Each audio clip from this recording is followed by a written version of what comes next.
This is the review of the 2015 Razer Blade 14-inch, Razer's newest model. So first of all, let's look at the outside and design. This is made out of 100% aluminum, and it kind of looks like a black MacBook Pro besides these two hinges on the lid. And I think it looks beautiful. It's really thin, it's really sleek, and it's really clean. As for ports, on the left side, the right side, I'm sorry, you get the USB 3 port, HDMI 1.4, and the Kensington lock. That's it. On the left side, you get the two USB 3 ports, a headphone microphone combo jack, and the power. So Razer still didn't put an SD card or display port on this, but I guess gamers don't need it. On the top, you get the Razer logo that glows when the laptop is on. And in the front, you get the latch or whatever hinge.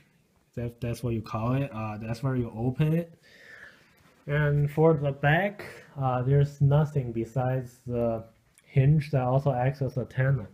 The bottom of the laptop is also very clean. As you can see, there's two rubber feet that stretches all the way to add clearance. And you have two fans on the bottom, one for the CPU and one for the GPU.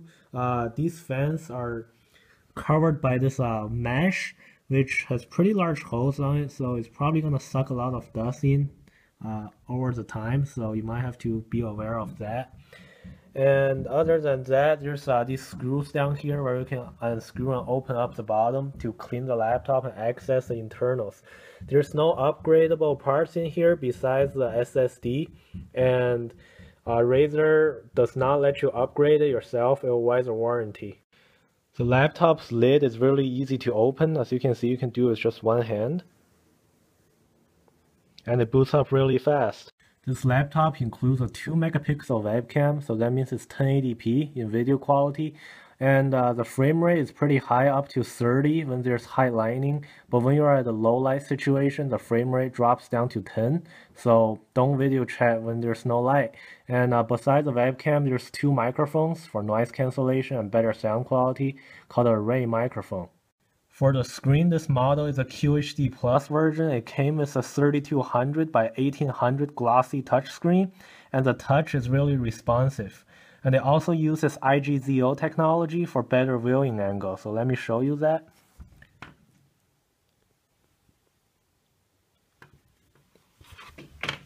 As you can see, the viewing angle is great. There's no distortions on all sides.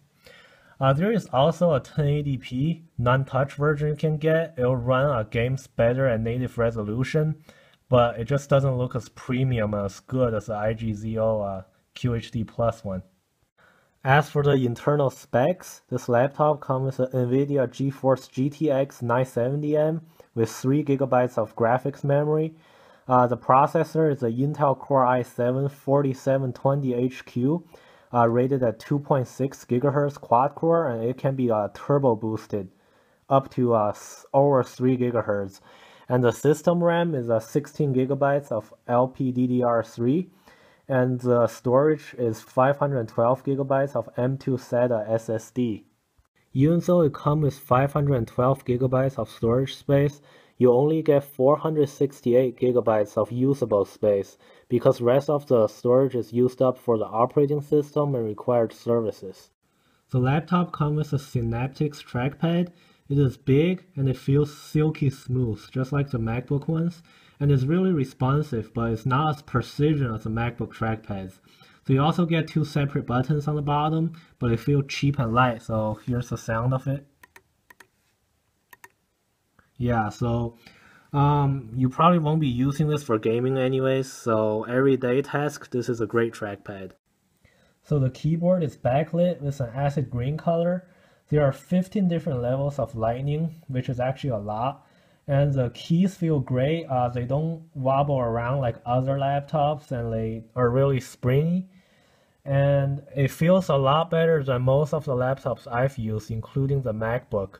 And on top of that, it also has anti-ghosting technology. The only other parts that lights up on this laptop are a little LED in the front and the Razer logo on the back of the lid. And this looks really, really cool when it's dark, and it's just a cool touch by Razer. This laptop comes with dual stereo speakers. As you can see, it's not really as premium as a MacBook Pro because instead of like drilling holes on the chassis, this is a separate piece that's just being put on. But the sound quality is great. It's really loud, has decent bass, and yeah, overall it's a great speaker. So the screen hinge on the Razer Blade is the only non-metal part of this computer besides the screen, which is glass. This houses antennas including Wi-Fi and Bluetooth, and behind it is also the exhaust vent. So the air comes out on the back, just like the MacBook Pro. And during gaming, this part right here, especially the power button area, gets really hot. So it kind of like burns your hand when you touch it. But other than that, the keyboard, the palm rest stays cool. The fans of the Razer Blade stays really quiet during idle, such as right now. As you can see, you barely hear anything. But during gaming, it gets really loud. Actually, one of the loudest fans I've ever heard. It sounds like a lawnmower. And pretty much most people around you within 20 feet can hear it. So if you're gonna game during class, don't do that because people's gonna look at you. So Razer Blade comes with a built-in 70 watt-hour battery. People claim you can get up to 6 hours of normal usage. However, I did not get that. I have it on balanced power plan, and with just some watching videos, browsing the internet, doing some homework, I get around 4 hours, and the screen brightness is set on low. So gaming, I only get about 1 hour, but no one's gonna game on battery anyways. In conclusion, the Razer Blade is one of the best gaming laptops out there. It is thin and light just like an Ultrabook, and it is more powerful than all the next-gen consoles and some of the gaming desktops out there. It's great for gaming on the go and for college. However, the price is really high with the base model starting at $2,200. I think it is worth that money because I don't think there's any other gaming notebooks out there that looks as clean and sleek and premium as this. So if you have the money and you want to get a really good gaming laptop, I definitely recommend you the Razer Blade.